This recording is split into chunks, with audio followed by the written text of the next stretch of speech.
Hay un tipo de cansancio que no aparece en ningún médico. No duele en el cuerpo. No tiene nombre en ningún diagnóstico. Pero está ahí todos los días. Es el cansancio de una vida que dejó de tener sentido. Y hay miles de mujeres que se levantan cada mañana. Hacen lo mínimo para sobrevivir el día y se acuestan de noche con esa sensación pesada de que algo falta. Sin saber qué es, sin saber cómo cambiarlo, sin creer que todavía sea posible cambiarlo. Esta es la historia de Elena. 64 años, viuda, sola. Desde afuera su casa parecía normal, pero adentro era el reflejo exacto de su corazón.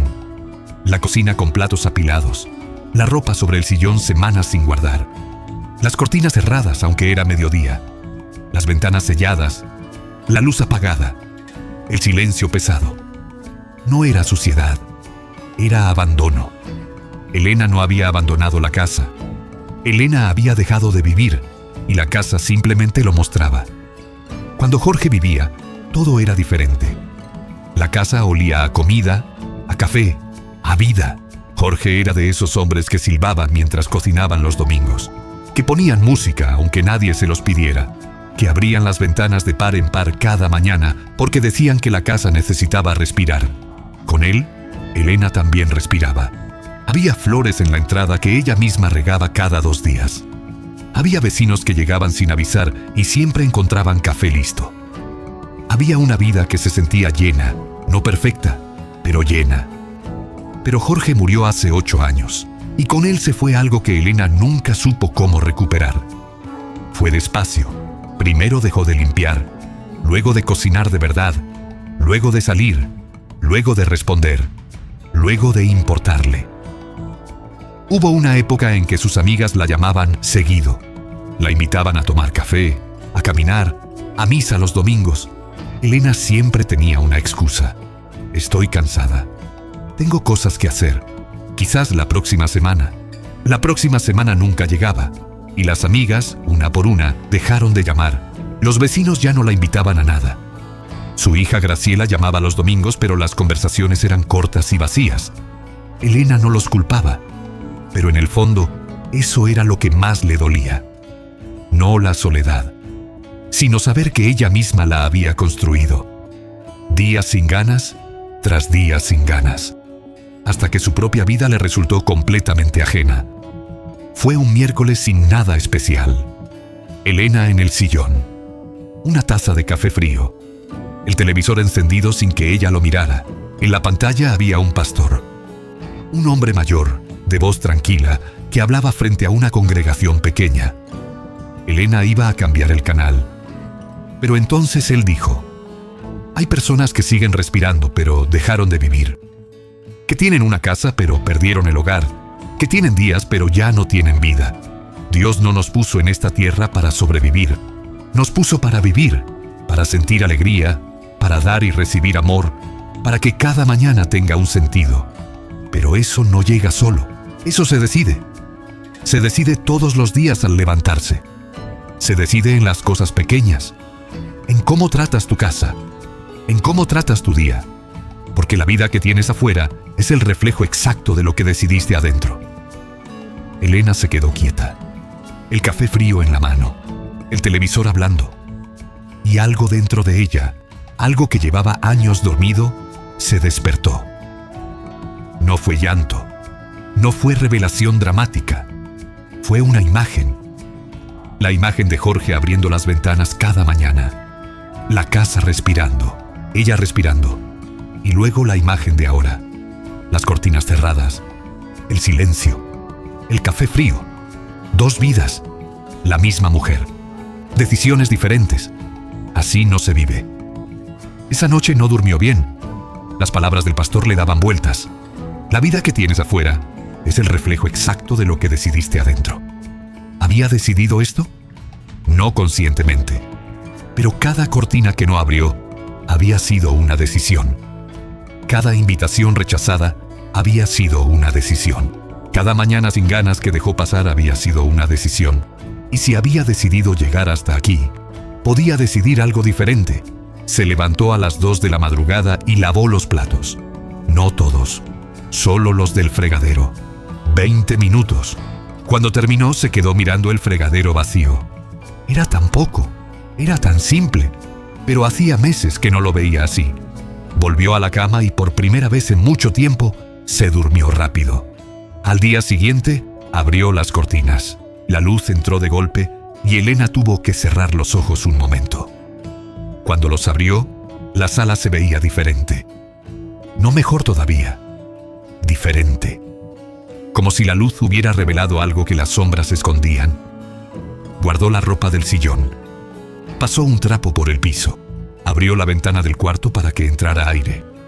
Pensó en Jorge y sus ventanas abiertas, y por primera vez en 8 años sonrió al pensarlo.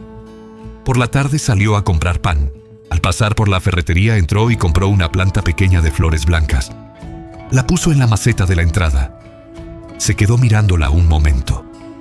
Pequeña, simple, viva, y sintió algo que no esperaba sentir.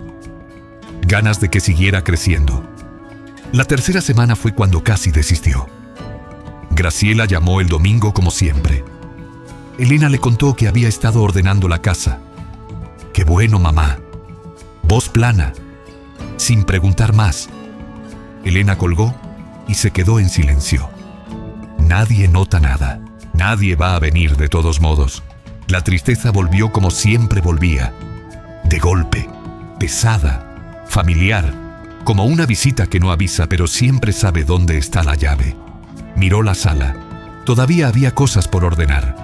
Todavía faltaba mucho. Estoy muy vieja para empezar de nuevo. Llevo 8 años así. ¿Qué va a cambiar ahora? Lavo los platos, ordeno un poco y al final sigo siendo la misma mujer sola en la misma casa vacía. 1 hora sin moverse. Mirando la pared.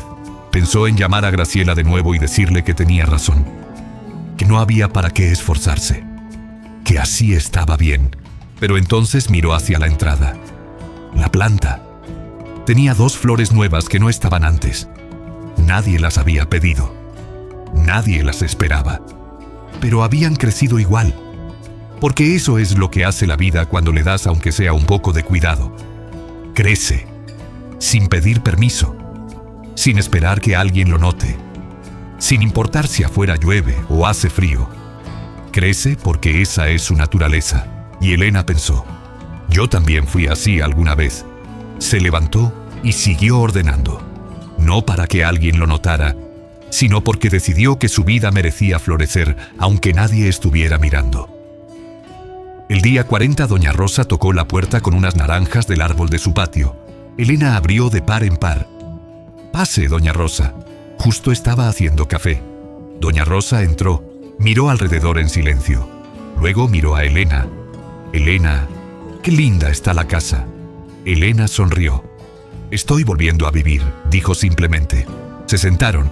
Hablaron casi 2 horas. De los hijos, de los años, de Jorge, de cosas simples y de cosas importantes. Cuando doña Rosa se fue, Elena cerró la puerta y se quedó quieta. La sala limpia, la luz entrando, el olor a café en el aire, la planta con sus flores blancas visible desde adentro.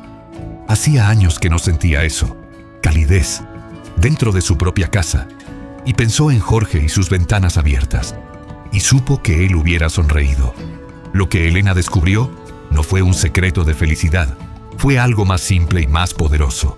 Que la vida no vuelve sola, que la alegría no aparece esperando, que las personas no regresan si la puerta siempre está cerrada. La vida hay que decidirla. En abrir las cortinas aunque no tengas ganas, en lavar los platos aunque nadie lo vea, en poner una planta aunque no esperes visitas, en hacer café para 2 cuando alguien toca la puerta.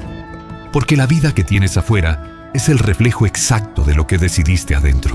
Y cuando decides que tu vida merece ser vivida, algo empieza a cambiar. Despacio, sin anuncios, sin que nadie lo note al principio. Pero cambia, como una planta que crece aunque nadie la esté mirando. Si esta historia tocó algo en ti, escribe en los comentarios. Hoy decido volver a vivir. Y si quieres más historias que te recuerden que todavía estás a tiempo, Suscríbete al canal y deja tu like. Un solo clic y puede ser exactamente lo que alguien que conoces necesita escuchar hoy. Que Dios te bendiga